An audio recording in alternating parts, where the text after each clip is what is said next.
Esselamu Aleyküm ve Rahmetullahi ve Berekatuhu kıymetli kardeşlerim. Allah'ın selamı, rahmeti ve bereketi üzerinize olsun inşallah.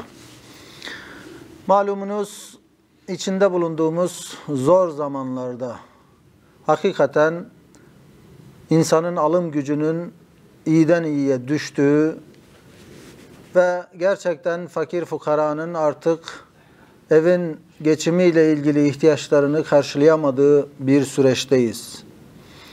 Elbette burada konuşulacak çok mevzular vardır bunun sebepleriyle alakalı. Ancak bugün biz bu konuyla ilgili özellikle Rabbimizin bir ayetini merkezimize alacağız, gündemimize alacağız. Bismillahirrahmanirrahim. Kulu veşrabu ve la tusrifu.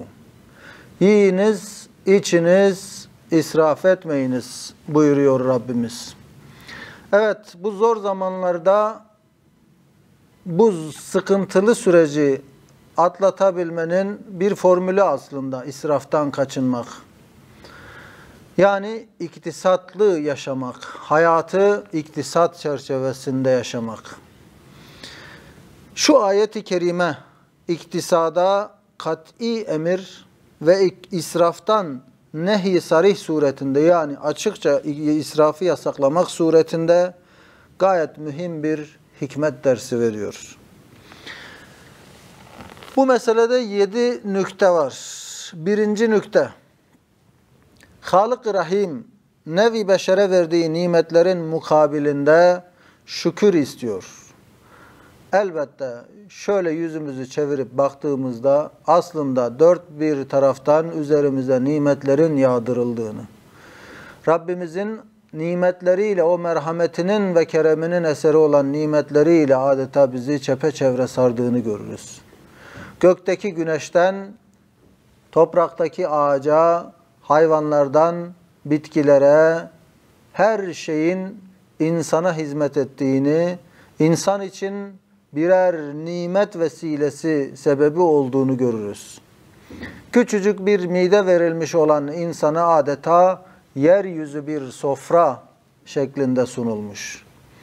Elbette nimetleri saymakla bitirilemez Rabbimizin. Peki bunca nimetin karşılığında ne istiyor Rabbimiz? Elbette bunca nimet karşılığında şükür ister. Şükür gerektirir. Peki İsraf şükre zıt değil midir? Şüphesiz. İsraf şükre zıttır.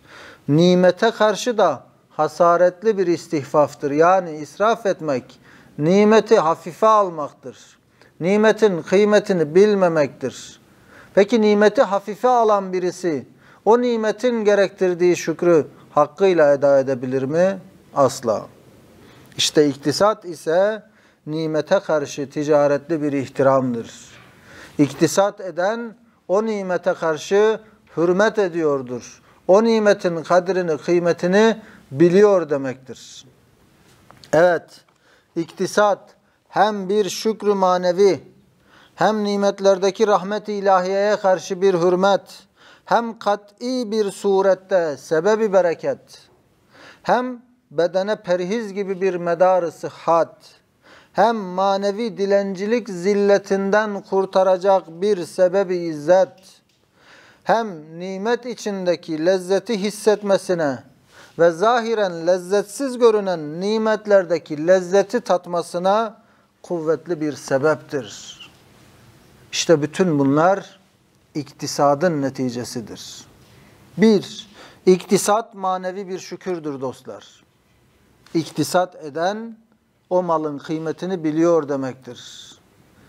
O malın kıymetini bilmek bir anlamda manevi bir şükürdür. Ve yine iktisat nimetlerdeki rahmet-i ilahiyeye karşı bir hürmettir. Aynı şekilde iktisat eden o nimetlerdeki Allah'ın rahmetine karşı hürmet gösteriyor demektir. Ve yine iktisat tecrübeyle sabittir ki bir sebebi berekettir. Bereket kaynağıdır. Malı bereketlendirir, ömrü bereketlendirir.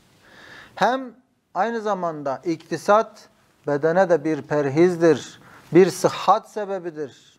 aşırıya kaçmamak, fazla tüketmemek, israfa kaçmamak beden için de aynı zamanda bir sıhhat sebebidir.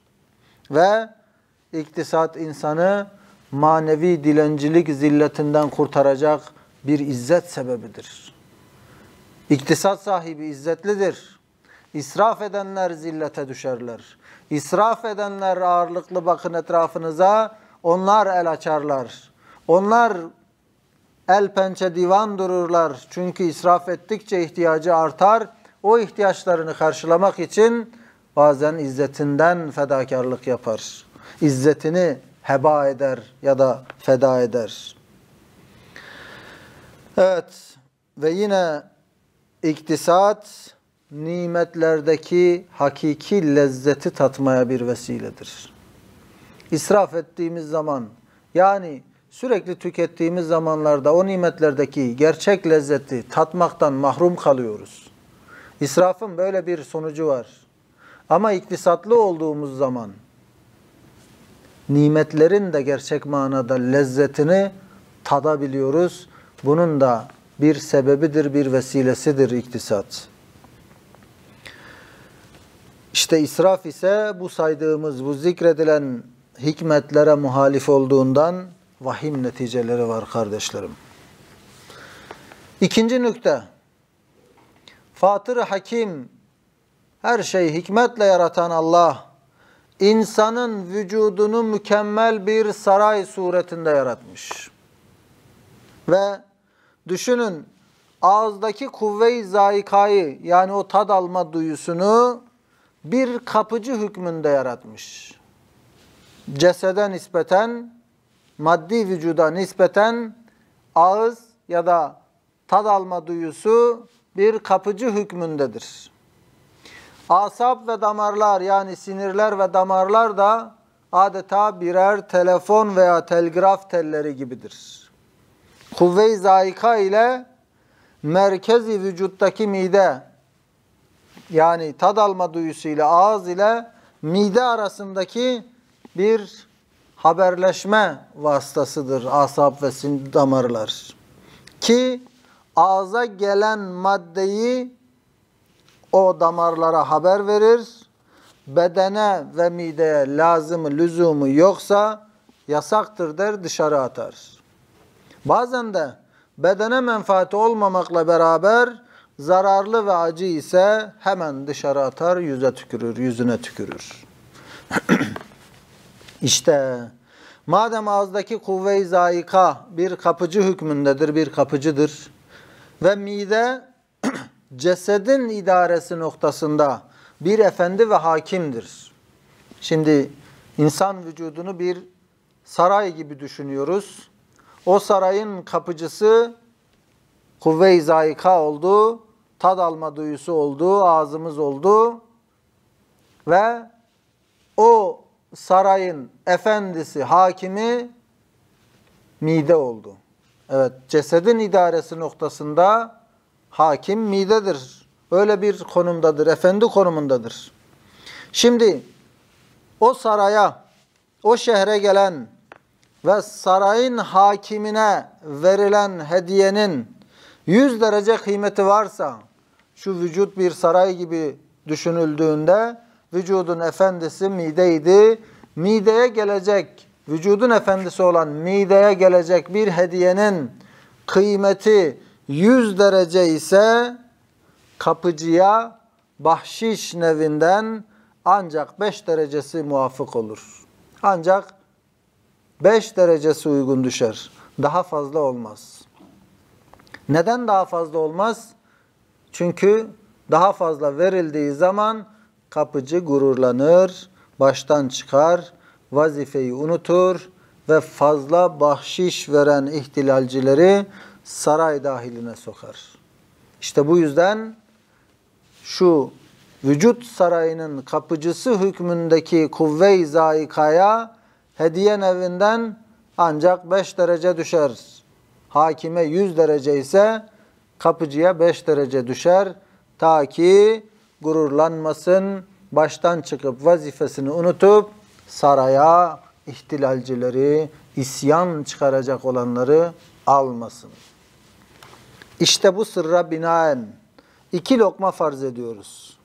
1 lokma peynir ve yumurta gibi öyle mugaddi, besleyici maddeden 1 lira kıymetinde. Diğer bir lokma ise en âlâ baklavadan 10 TL olsa. Bu 2 lokma bir tarafta 1 liralık peynir gibi, yumurta gibi besleyici bir madde.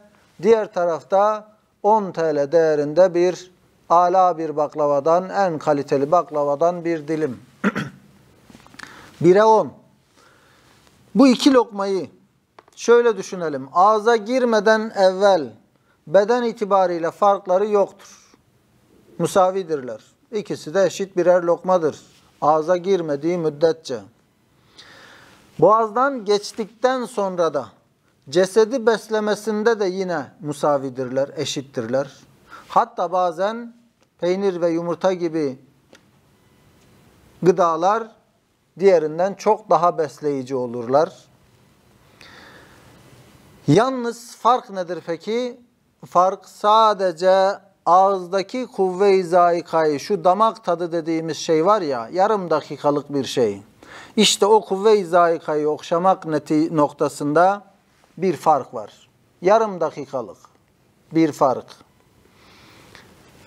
Peki yarım dakikanın hatırı için 1 liradan 10 liraya çıkmak ne kadar manasız ve zararlı bir israf olduğu anlaşılmaz mı?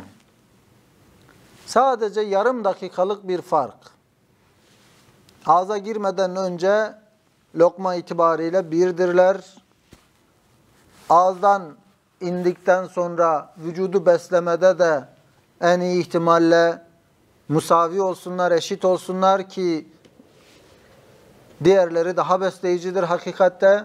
Ama eşit olduğunu da farz edelim. Sadece şu damakta bıraktığı yarım dakikalık tat yüzünden 1 lirayı bırakıp 10 lirayı harcamak elbette akıl kârı değildir. Manasızdır, zararlı bir israftır. Şimdi saray hakimine gelen hediye 1 TL olmakla beraber kapıcıya 9 defa daha fazla bahşiş vermek, 10 kat daha fazla bahşiş vermek kapıcıyı baştan çıkarır. Bakın temsildeki mükemmelliği görüyorsunuz değil mi?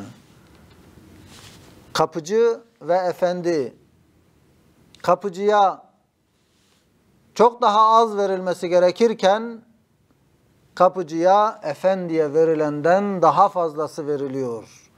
Tabiri caizse rüşvet veriliyor. Elbette böyle olunca kapıcı baştan çıkacak. Hakim benim diyecek.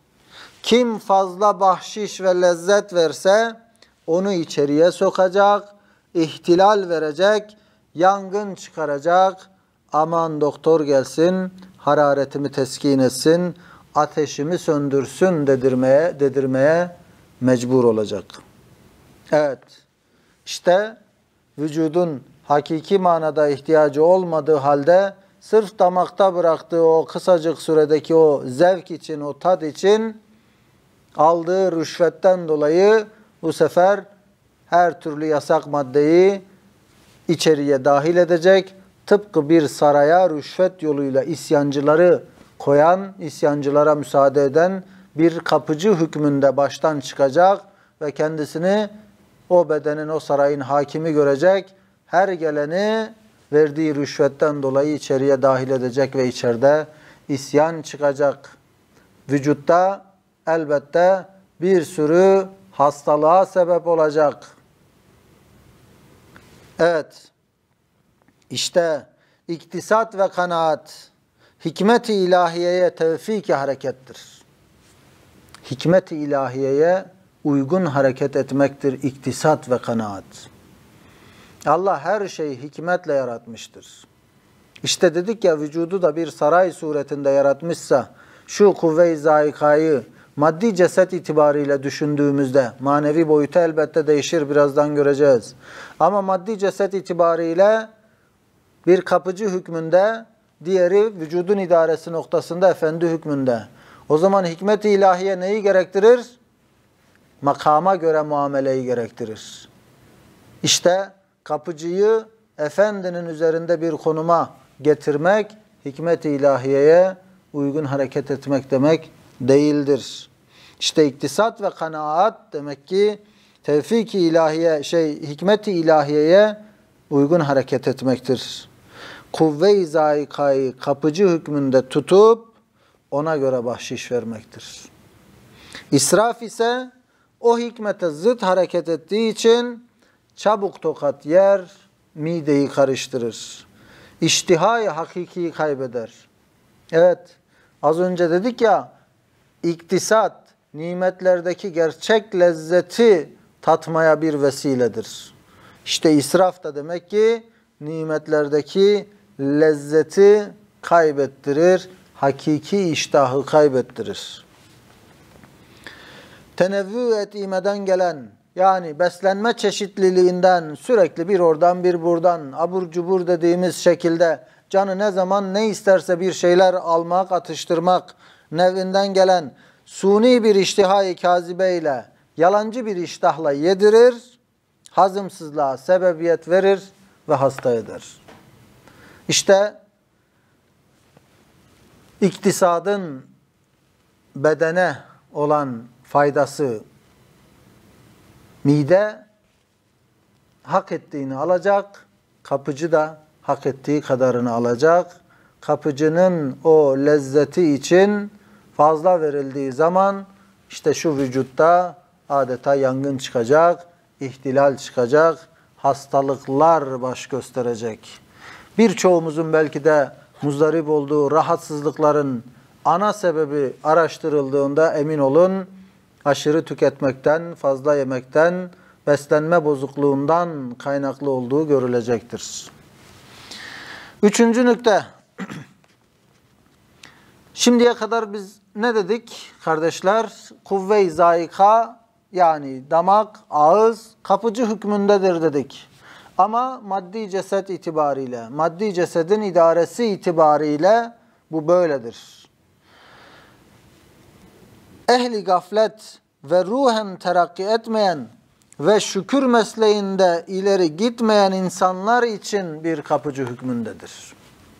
Demek ki ehli gaflet için bu böyledir. O zaman müminler için, gerçek manada dalalette olmayanlar için, teyakkuzda olan müminler için o zaman kuvve-i zâikanın mevkisi değişiyor.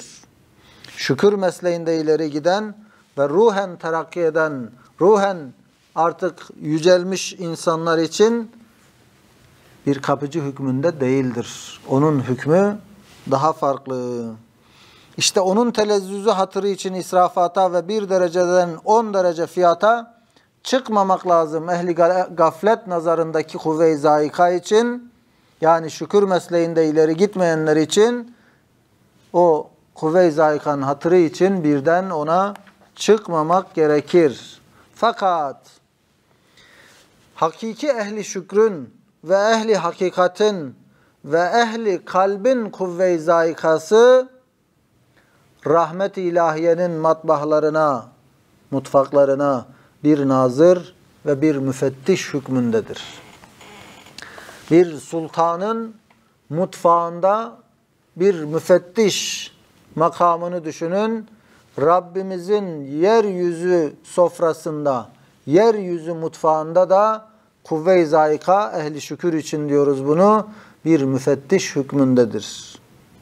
Ve o kuvve-i zâikada taamlar adedince mizancıklarla nimet-i ilahiyenin envaını tartmak ve tanımak, bir şükrü manevi suretinde cesede, mideye haber vermektir. Ehli şükür için kuvve-i zâika nedir? Rabbani matbahlarda, mutfaklarda bir müfettiş olmak ve şu taamlar adedince mizancıklarla, yani ne kadar besin varsa, ne kadar gıda varsa ağzımıza attığımızda her birinin tadını ayrı ayrı tartacak ve tanıyacak ölçüler, ölçücükler, mizancıklar var. dilimizde, damağımızda. İşte kuvve-i zaikanın ehli şükür nezdinde mevkisi nedir dedik? Bir müfettiştir ve taamlar adedince o mizancıklarla nimet-i ilahiyenin çeşitlerini tanımak ve tartmak ve bir manevi şükür suretinde cesede ve mideye haber vermektir. İşte gelen güzel tatları Allah'ın birer nimeti olarak adeta tadıp, tartıp, tanıyıp cesede ve mideye haber verir kuvve-i zayika. Kimin nazarında? Ehli şükür nazarında, ehli hakikat ve ehli kalbin nazarında bu böyledir. Kuvve-i zaikanın mevkii demek ki ehli şükür ve ehli kalp nazarında midenin de üzerindedir. İşte bu surette kuvve-i zaika yalnız maddi cesede bakmıyor. Ehli gaflet nazarında kuvve-i zaika sadece maddi cesede bakıyordu. Ama ehli şükür nazarında madem rahmet-i ilahiyenin nimetlerini tadıp, tartıp, tanıtıp bir manevi şükür suretinde cesede haber vermekse görevi, o zaman ehli şükür nazarında kuvve-i zaikanın görevi sadece maddi idareyle alakalı değil, maddi cesede bakmıyor sadece. Belki kalbe, akla, ruha dahi baktığı cihetle midenin fevkinde, midenin üstünde hükmü var, makamı var. Evet, bu manada akla, kalbe ve ruha da hizmet ediyor. O güzel tatları Allah'ın birer nimeti olarak, birer lütfu olarak sana haber veriyor. Elbette kainatın yaratıcısı olan Allah tarafından nimetlendirildiğini bilmek, kalbe de gıdadır, ruha da gıdadır, akla da gıdadır. Demek ki kuvve-i zaika sadece maddi cesede bakmıyor, birçok yöne bakıyor. Bu yönüyle dedik ki midenin üstünde bir makamı, mevkisi var. Peki lezzetimize hiç bakmayalım mı? Yani iktisat diyerek hep böyle lezzetsiz veya böyle hani midemizin veya kuvve-i zaikamızın da böyle hakkını vermeyelim mi? Biraz tadımıza, zevkimize de bakmayalım mı? Diye bir soru akla gelir. Elbette buna da izin var ancak bazı şartlarla. Nedir o şartlar? Hemen o şartları okuyoruz. İsraf etmemek şartıyla ve sırf vazife-i şükraniyeyi yerine getirmek ve enva niyam ilahiyeyi hissedip tanımak kaydıyla ve meşru olmak ve zillet ve dilenciliğe vesile olmamak şartıyla lezzetini takip edebilir. O halde bir müminin lezzetini takip edebilmesinin şartlarını sıralıyoruz. Bir dostlar, israf etmeden lezzetini takip edebilir, aşırıya kaçmadan lezzetli şeyleri de tadabilir, tatmaya hakkı var. 2. Bunu sırf şükür vazifesini yerine getirmek için yapacak. 3. Allah'ın türlü türlü nimetlerini hissedip tanımak kaydıyla yapacak. 4. Meşru olacak, helal olacak, gayri meşru yollardan temin etmiş olmamalı. 5. Zillet ve dilenciliğe vesile olmayacak. Ben lezzetimi takip edeyim derken, şöyle biraz zevkleneyim derken, oradan buradan borç almaya, artık yüz suyu dökmeye kadar götürecekse bu beni zillete düşürmüş olacak. Dolayısıyla zillet ve dilenciliğe de sebep olmaması şartıyla bir mümin lezzetini takip edebilir. Evet, şartları tekrar sayıyoruz. 1. İsraf etmemek. 2. Şükür vazifesini yerine getirmek için isteyecek. 3. Allah'ın türlü türlü nimetlerini tanımak maksadıyla yiyecek, içecek. 4. Meşru olacak, helal yoldan temin edecek ve zillet ve dilenciliğe düşürmeyecek. Bu şartlar yerine getirildiği takdirde bir mümin lezzetini takip edebilir, lezzetli şeyleri de tüketebilir elbette. Bu hakikate işaret eden bir hadiseyi örnek veriyor Üstad Hazretleri. Bir zaman diyor Hazreti Gavs-ı Azam Şeyh-i Geylani'nin terbiyesinde nazdar, ihtiyare bir hanımın tek bir evladı bulunuyormuş. O muhterem ihtiyare gitmiş oğlunun hücresine. Bakıyor ki oğlu bir parça kuru ve siyah ekmek yiyor. Şimdi Şeyh Abdülkadir Geylani'nin tekkesinde, dergahında oğlunu ziyarete gelmiş ihtiyar kadın ve hücresinde kuru siyah bir parça ekmek yediğini görüyor. Tabi annelik şefkati, bir de ihtiyarlığın da verdiği hassasiyet eklenince üzerine hayıflanıyor, acıyor oğlunun vaziyetine. O riyazattan, hani riyazet diyoruz böyle açlıkla terbiye etmek nefsi. Tekkelerde, dergahlarda tasavvuftaki bir yöntemdir riyazet. Açlıkla nefsi terbiye etmek. İşte oğlu da riyazet yapıyor. Riyazetten gelen zafiyetiyle validesinin, yani o yaşlı annesinin şefkatini celbediyor. Sonra ona acıyan o ihtiyare kadın bu durumu şikayet etmek için Şeyh Abdülkadir Geylani'nin yanına gidiyor. Ama bir de ne görsün? Şeyhi görüyor ki Hazreti Gavs kızartılmış bir tavuk yiyor. Oğlu hücresinde siyah kuru bir ekmek yerken Abdülkadir Geylani kızarmış tavuk yiyor. Hayretinden ve nazarlığından soruyor. Ya üstad, benim oğlum açlıktan ölüyor, sen tavuk yersin. Hazreti Gavs tavuğa seslenmiş. Kum biiznillah. Allah'ın izniyle kalk. O pişmiş tavuğun kemikleri toplanıp tavuk olarak yemek kabından dışarı atıldığını, mutemet ve mevsuk çok zatlardan, yani güvenilir çok zatlardan Hazreti Gavs gibi harika kerametleriyle, harika kerametlere mazhar olduğu, dünyaca meşhur olan bir zatın kerameti olarak manevi tevatürle nakledilmiş. Şimdi Hazreti Gavs ne cevap vermiş bu olaydan sonra o ihtiyare kadına? Demiş ki, ne vakit senin oğlun da bu dereceye gelirse o zaman o da tavuk yesin. Şimdi ne demek bu?